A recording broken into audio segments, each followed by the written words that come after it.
اگر کرام جید کے ان الفاظ پر غور کیا جائے وَفِي الْأَرْضِ آیَاتٌ لِّلْمُوقِنِينَ وَفِي أَنفُسِكُمْ أَفَلَا تُبْصِرُونَ۔ تو صاحب بصیرت انسان کو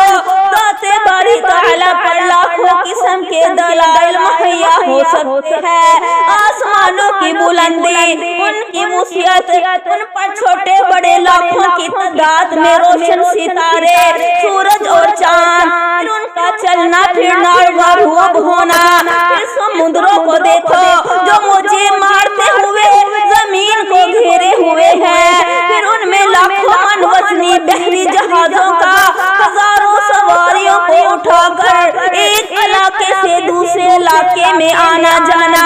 پھر مختلف قسم کے اونچے اونچے